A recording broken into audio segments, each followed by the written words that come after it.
ازيكم عاملين ايه؟ يا رب تكونوا باحسن حال. حط لايك للفيديو واعملي سبسكرايب يا حبيبتي. ماشي يا حبيبتي، عشان النهارده هنشهدكم على حاجه.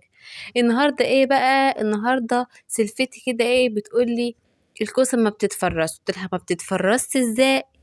طبعا بتتفرز. الكوسه زيها زي اي خضار بيتفرز. قالت لي لا لا لا لا لا، الكوسه ما بتتفرزش.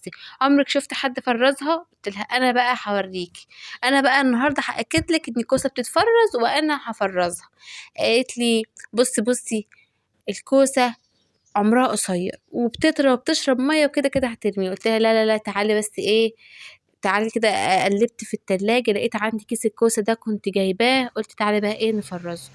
هقول لكم على طريقة حلوة بقى. اول حاجة الكوسة انا زي ما انتم شايفين كده قشرتها ونضفتها كده وغسلتها وقطعتها كده مكعبات مكعبات، طرنشات، اي حاجة يعني، المهم انها تتقطع وخلاص. ماشي ما علينا. المهم ايه، قلت لا لا لا والله لازم اشمتها فيا ابدا. في دقيقتين بس هفرز لها الكوسه كده واحطها لها في الفريزر، وهنطلعها بعد 3 شهور ولا شهر كده، واقول لها ازاي. اول حاجه جبت حله، طبعا خليت الميه تغلي فيها غلي محترمه، غلي تغلي ميه مغليه. ونزلت بقى بالكوسه مقطعاها طرنشات، تقدري تقطعيها مكعبات، اي حاجه اي حاجه. المهم جبت بوله حطيت فيها ميه ساقعه من التلاجة وجبت فيها تلج، عشان كده ايه نديلها الصدمه الحلوه. بس عايزه اقول لكم انا حطيت في الميه المغليه دي ليمون، والليمون ده هي السر الخلطه.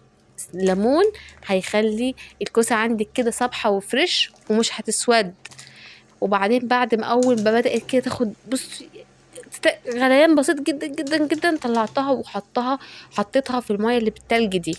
ولا تشمت فيا ولا حد يشمت فيك، بالذات لو عندك طفل صغير بيبي كده لسه بياكل وبدأ ياكل. الكوسة مهمة جدا جدا جدا. طب ما الكوسة موجودة طول السنة، موجودة طول السنة، بس افرض انا بقى مش عندي. بس عايزة اقول لكم على حاجة، الكوسة من الخضروات اللي عمرها قصير، يعني بتبص في الفريزر في التلاجة، فحطها في الفريزر على طول. بص بقى عملت طبق حلو قوي. بيبي بتاعك جاع طلعي كده كام حتة وتبقى جميلة قوي. كده بقى اهو بقى تحفة.